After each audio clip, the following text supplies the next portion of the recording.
Welcome to Sacrilegious Discourse. I'm husband. And I'm wife. Together, we're reading the Bible for the very first time. We grew up without religion and wanted to know what all the fuss was about. Well, what have we learned so far? That God is a dick, and apparently some people believe in talking donkeys? We're not trying to pass ourselves off as experts. Nope, we're just reading the Bible for the first time and giving our first take reaction. If you'd like to join us in this venture, you might consider starting at episode 1. Otherwise, jump in wherever you like. All right, let's go read the Bible. Yeah, let's get to it. Husband! Wife! Do you remember what happened or didn't happen yesterday? I've been trying to forget, honestly. It's a stain in my life. It is a stain in my underpants. Trying to, get over that. It's a rough patch. It is a rough patch. Yeah. It was unfortunately, it was names. It was names everywhere, names. Yeah. Apologies. Apologies. I mean, but ultimately, we are reading this to read this, and right? This is all part of the slog. Every chapter that we get through is another chapter nailed down, and we don't have to read this chapter again. Ever. We're done with it after this. Yeah. And neither do you. Exactly. All you got to do is listen, get through it, and we're done with it. You're welcome. Yeah, you're welcome. All right. So that yesterday was 1 Chronicles chapter 4. Sure as fuck was. And today we are going to be reading 1 Chronicles chapter 5. Let's go read this shit. Okay.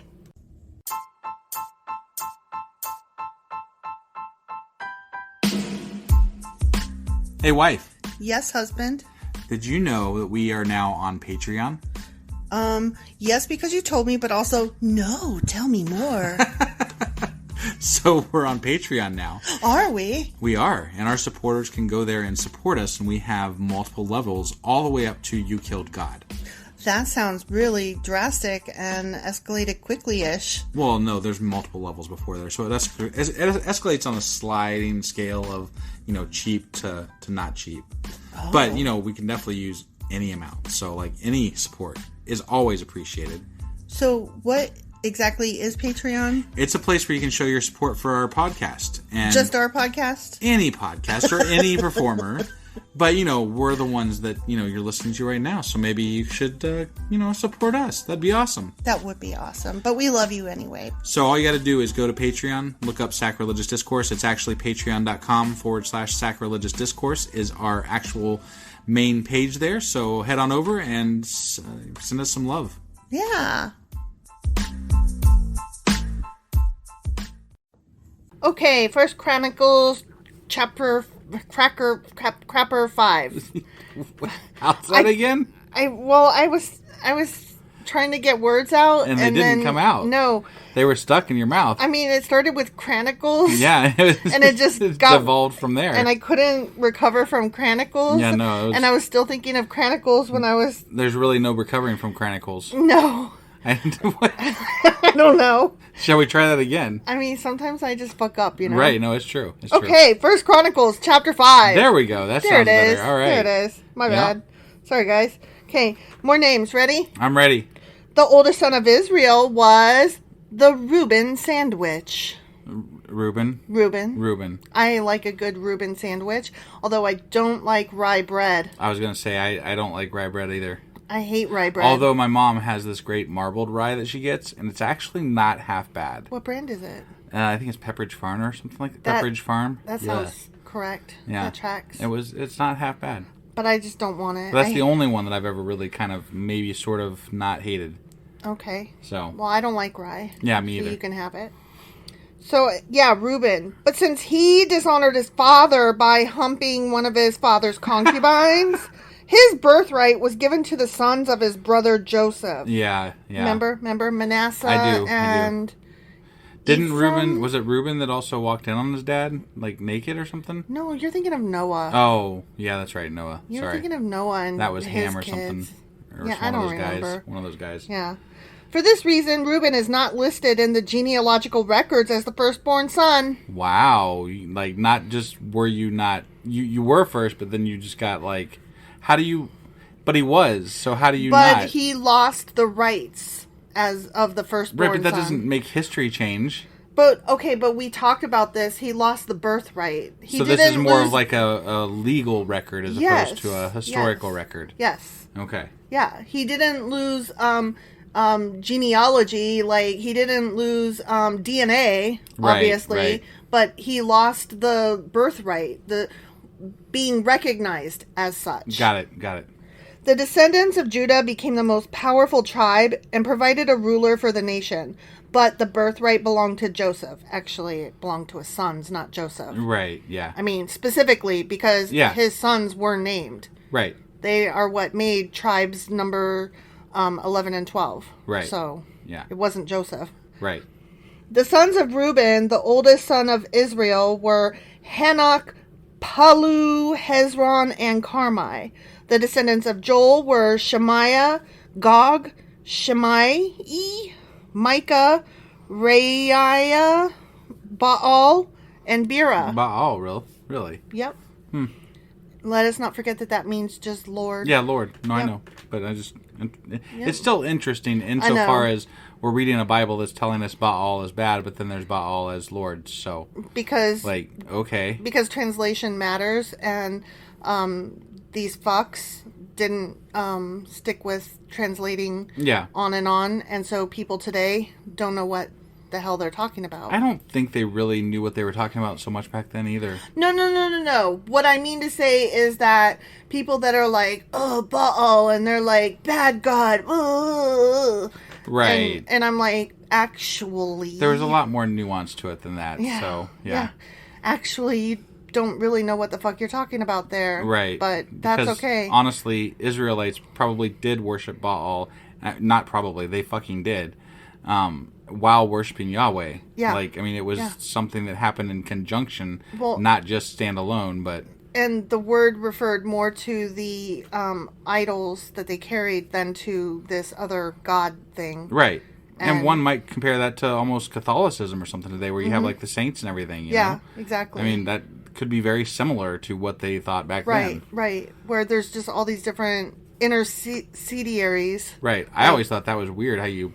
pray to different saints for different reasons, and I'm like, this is very not what I imagined Christianity to be. Yeah. And obviously that's Catholicism, but still, like, it's just really weird to me. There's this whole war, honestly, between Catholics and other non-Catholic Christians. For sure. They don't agree on whether or not Catholicism is Christian, and I'm like, but it was there before you were, guys. But you could get into just as heavy disagreements between, versions of different Protestant sects that are out there. It's true. Like, it's very torn as to who believes what and why you believe it and how you believe it and, what means what. Right, but it's just that, as you were pointing out, Catholics, they worship so many different things. Catholicism is physically a different type of religion. Yeah. Like, it's physically a different type of religion. Right. They just practice it differently, and they pray to different intermediaries, and it's just weird. Right. To my way of thinking. Yeah, no, weird. I mean, definitely most of the people I knew growing up, I mean, I did have a cousin that was Catholic, but most of the people that I knew growing up were definitely some type of Protestant or, whatever type of denomination like that. So, I'm not used... I don't know much about Catholicism, other than, very outside of the group type things. I don't think I grew up with a lot of people that were Catholic, but I can tell you that the first time I ever was around people who were very outwardly Catholic, like attended church and mass and, all the things and talked about Catholicism all the time. Yeah. That was also the first time that I ever heard people making anti-Semitic jokes. Huh. Yeah. Oh, yeah. Interesting, right? Yeah. Yep. And, I was in my 30s before I ever heard somebody making anti-Semitic jokes, and I had no idea that was a thing that actually happened. Right. And all it took was getting around vocally active Catholics. Right. Yeah. Well, there Get you your go. shit straight, Catholics. Stop Right. being nasty. Right. Yeah. So, okay. Anyway. Bera.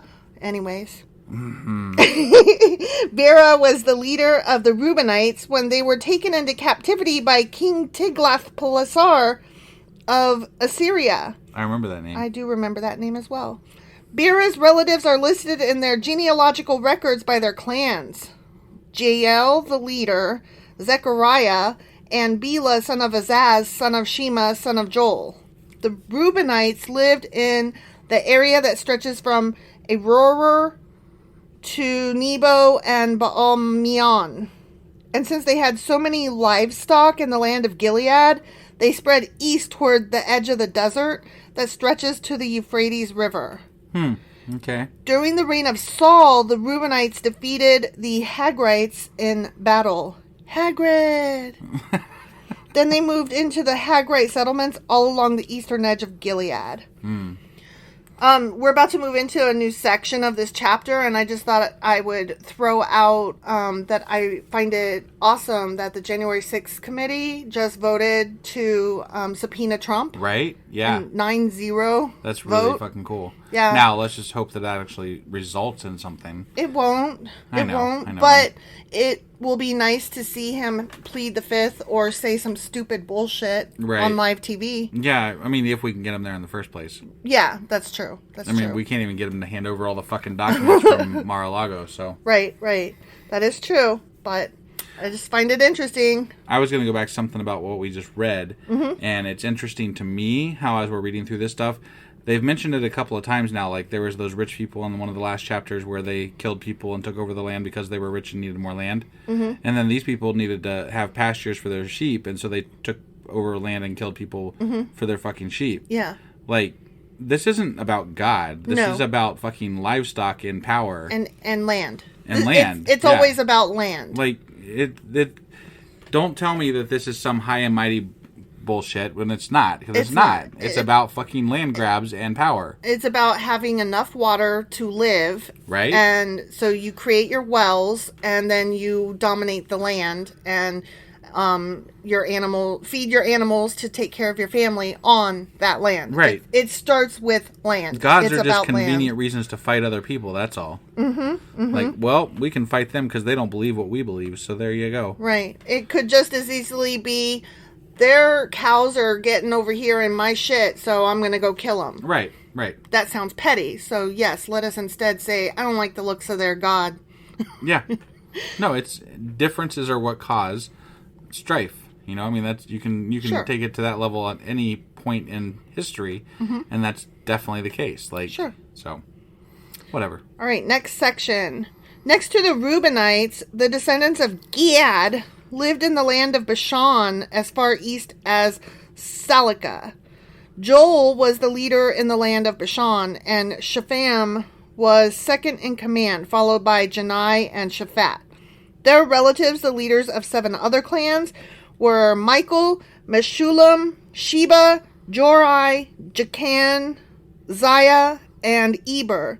These were all descendants of Abihail, son of Huri, son of Jeroah, son of Gilead, son of Michael, son of Jeshishai, son of Jado, son of Buzz. Buzz, huh? Lightyear. Yeah, Buzz Lightyear. Absolutely. Right. Ahai, son of Abdiel. Did I get that right? Sure. Yeah. Abdiel, son of Guni, was the leader of their clans. The Gadites lived in the land of Gilead, in Bashan and its villages, and throughout all the pasture lands of Sharon. All of these were listed in the genealogical records during the days of King Jotham of Judah and King Jeroboam of Israel. Jeroboam, he was that really bad king. Worst, except wasn't. Ever, yeah. Except wasn't. But he was the worst ever. Right. So we're about to enter another new section, and so I thought I would intercede here. From the back section? Let me get some action from the back section. I picked it up. You laid it down. I picked it up. I did. Anyway, I was going to put in some more news that I just read. Okay. The Parkland shooter. Yeah. Was just up for, what's that called? Where parole? No. Where you go to jail and they kill you. Oh. He was up for a death sentence. Being executed. Yeah. But instead he's got life in prison. Gotcha. Yeah. Well, I don't support the death penalty, so I guess I am for that, although... I have mixed feelings. That's a rough one. Yeah, I have mixed feelings about it. There are certain times, while I don't support the death penalty, there are definitely certain times, occasionally in my life, where I wouldn't have lost any sleep Right. over something happening to that person. Sure. Sure. Just saying. I summarize it with just saying I have mixed feelings. Right. Because No, I don't want to be a person who supports the death penalty. And I think that is most of us. We don't want to be a person that supports that, even though sometimes in our heart of hearts, we sometimes just do. Right. And it's okay to have those feelings and be a little bit ashamed. Well, I think there are definitely differences between someone who is a mass killer of kids and someone who murders somebody over something stupid. Right. Like, there's a huge difference in what those things are. Sure. You know? Yeah. They're both wrong. They're both wrong. I have a bunch of mixed feelings, too, because part of me recognizes this was a very young person who did this and who did have mental health issues, blah, blah, blah, blah, blah. But had it been a person of color, he would have been dead before he even left the scene. Right. So, you know, I also recognize that his whiteness protects him from, you know, going through what any other person would go through. And that's not fair. Right. So, well, I have to say, like, you know, I have to look at it like this. I did go through a thing where I was in an armed robbery, and I had a gun literally at my head. And, you know, the person that robbed us was a 16-year-old black kid. And, you know, there's two sides of me here. The one side is feels bad that there's a 16-year-old kid that got caught up in this mess and is going to spend time in jail. The other side is the part of me that had a gun held to my head, and when you're that close to a situation, it makes it hard to recognize what the sociological correct outcome should be, right? Now I've worked hard on, like, just even as soon as this happened, I've worked hard on trying to forgive and forget and move along and recognize that, you know, there are people in worse situations than I am in life, and that, you know, it happened. It happened, and I don't know that the kid had a lot of control over the situation either. So, I mean, I don't know. I mean, I guess part of me would like to talk to him, but... I know. I had thought about that, too, because I had talked to you about wanting to go visit him in jail, because all I could think is, this kid did this thing that there's no coming back from that. In this system that we live in, a black kid does this, there's no coming back from that. Right. His life is now set. He is forever after. He's a Dayton kid who did this thing and will be in and out of the system. His education, if he even had one, is now just on... Like, I hate that. Even though this person held a gun to my husband's head, I still have empathy to see it from the other side and say, God, I hate that for this person, though. Right. That they were in that situation, that they felt the need, or that they were in such a situation that their lifestyle put them to where, to them, it might not have been a big deal. Well, it really pissed me off after it happened, because, like, you know, we would tell people the story as to what happened and things. And there's a certain group of people out there. I'll just let you guys figure it out here as to who they are. But their response, without fail, and it wasn't every single person I talked to, but, like, this group of people would respond this way, and they would say, well, I got conceal and carry, and if I was there, this would have ended a different way. And I'm like... It wouldn't have. You know, you're an asshole. So, like, that's... I don't know, like, to me, even if I had a gun on me, it's not worth ending this kid's life over it. Right. You know, like, he's coming here to get some fucking, you know, cash and whatever, and I'm not gonna end somebody's life over it. Moreover, I don't think that you would have had time to pull out a gun before you got your head shot off. Right, you know? Right. Well, but let's just pretend I did, though. Right. Let's just pretend I did. Right. Is it really worth ending a 16-year-old kid's life over a robbery? I don't think it is. I don't think so either. As traumatic as it was to go through that, it's still not worth that to me. Right. And then that's really hard in this area, because then you get looked down on and shunned as, like, not being manly or something. Right, like, but they still back down when I confront them on shit, so... Right, I know. it's funny because they like to act all manly, but like if I actually decide to stand up for something and hold my ground, they'll back down in 2 seconds. Right. But they're not manly. They're just blustery. Yeah. Yeah. I mean, my dad even said something similar. Well, I had my gun on me. Blah, blah, blah, yeah. And I'm just like, you would have what? Right. You know? And then, like, I just want to say, you would have killed a person? That's not very Christian. Right. Yeah. You literally would have pulled out a gun and just shot somebody in cold blood, huh? Right. That's just, I couldn't do it. Yeah. I couldn't do it. Right. Okay, we're way off topic. Track here. Okay, there were 44,760 capable warriors in the armies of Reuben, Gad, and the half-tribe of Manasseh. Oh, so now we're counting people now, too. They were all skilled in combat and armed with shields, swords, and bows. Damn. Right? There's a lot of people skilled in combat. They were skilled. Skilled? They waged war against the Hagrites, the Jedarites, the Jedis. the Naphishites, and the Nodabites. The what? Nodabites. No dabites. No dabbing. No dabs, yeah. Don't dab. No dabs. This is a no dab zone. Right. They cried out to God during the battle, and he answered. Ooh, we are something. We're in rare form today. Yeah. It's like a clown car. We're a clown car, and the clowns just keep coming out. We're loopy from the amount of names that have been going through our heads. It's just bouncing around, and they're causing like some, not quite correct words coming out of our mouths. It's true. Yeah, it's true. There's too many names. And he answered their prayer because they trusted in him. That's what happened. Yeah. So the Hagrids and all their allies were defeated. Because they had their prayers. God, yeah. Because God. Of course. The plunder taken from the Hagrids included 50,000 camels, 250,000 sheep and goats, 2,000 donkeys, and 100,000 captives. Now there's an armed robbery. I was wondering when the people, the slaves, and the women that they're going to marry at force, yes, where they came in. But there they are, 100,000 of them. 100,000 of them. 100,000 of them, even. Shut up.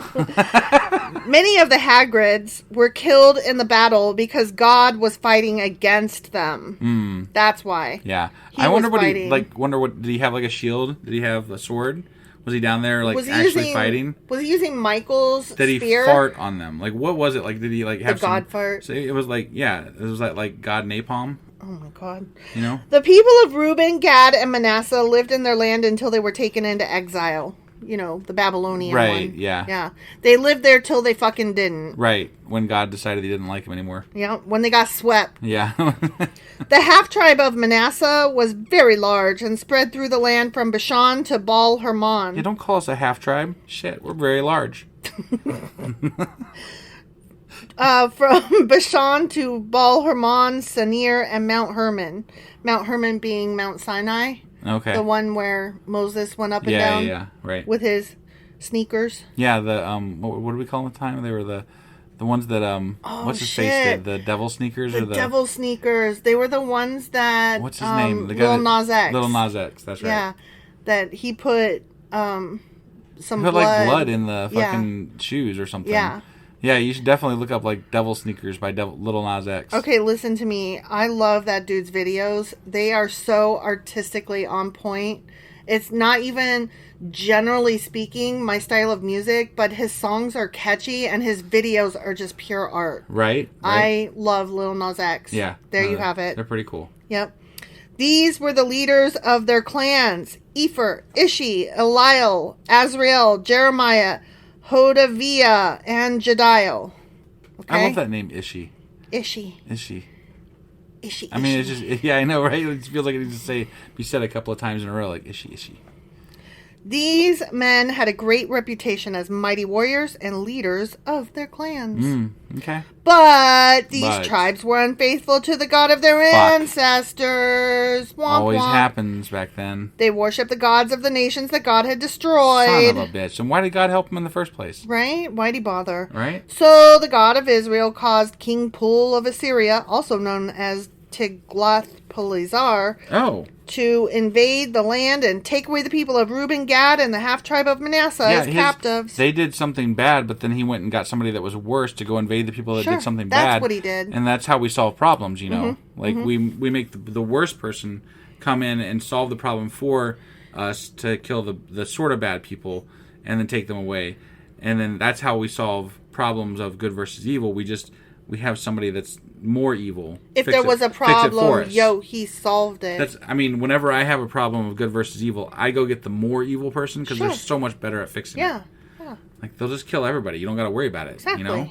So, it's all good. You always root for the eviler. Right? That's the way it goes. Not the good, not the evil. You vote for the eviler. Once he kills everybody, then all that's left is evil, and all God's got to do at that point is just send another flood, and he's done. Yeah. Like, it just saves him some work, you see? Sure. That's all it is. Sure. Okay. I was just trying to mesh this. Or I'm not sure what happens to the good. Here. I don't know. Seems like there isn't any. I don't think anybody in this book cares. Bad math. The Assyrians exiled them to Halah, Habor, Hara, and the Gozan River, where they remain to this day. The end. Yep. Interesting. Yeah. Well, there was at least a little bit of things in there to go over. Was there? And then we talked a lot about other non-relevant shit. Sure. Like a lot. Yeah, we did. So there was that. Hopefully that helped tie us through today. Another chapter done, you guys. Another chapter done. Applaud. You know what? Take this moment to pat yourself on the back. You're reading the Bible, guys. Honk your horn, you know? Honk it. Yeah, why not? Beat on your desk. You're just on the highway right now, right? Just honk your horn. Beat on your desk. Fuck it. Stomp your feet. Dude, seriously, you are reading the Bible. Just scream out loud. No one's going to hear you. Be like, I did it! Yeah, right. Yeah. There. Okay. You feel better? Yeah, I do. I do. All right. Well, that was 1 Chronicles chapter 5. Sure as fuck was. And we'll be back tomorrow with what? With what? We will be back tomorrow with Saturday Q&A. That's what I meant. And then on Sunday we'll be back for Sacrilegious Book Club. Right. As well as the weekly wrap-up. And then on Monday we'll be back for 1 Chronicles chapter 6. Oh, and if any of you guys do... I don't know why you listen to the daily and the weekly, but I've been fucking up getting the weekly out lately. I'm going to get this one out on time, damn it. This one's going to be done on time. Are you telling me? Or are you telling them? People. I'm telling them. The universe? I'm telling the universe. Are you telling God? No, fuck God. God ain't real. God ain't real. And on that note, bye. Bye.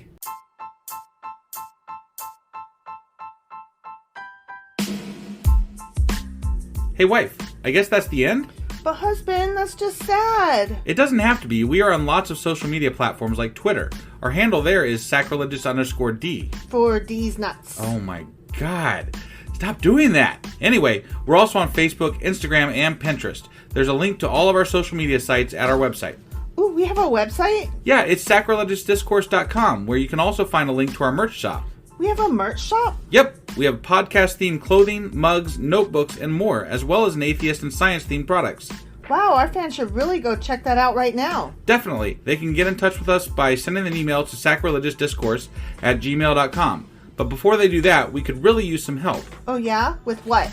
Well, it's not free running the podcast, and we need some financial support in order to get better equipment, which will free up time so we can concentrate on our podcast and our fans. Okay, so what should they do? Head over to patreon.com/sacrilegiousdiscourse and sign up as a contributor on our podcast. Supporters there receive additional bi-weekly episodes that we record just for our Patreon members for as little as $2 a month. Also, we'd really appreciate it if you would like and subscribe on whatever platform you're using. And Apple Podcast reviews help us out tremendously. Like and subscribe. Leave an Apple review. Join us on Twitter. Support us on Patreon. That's a lot of instructions. Don't forget to say thanks. Thanks. Okay, bye.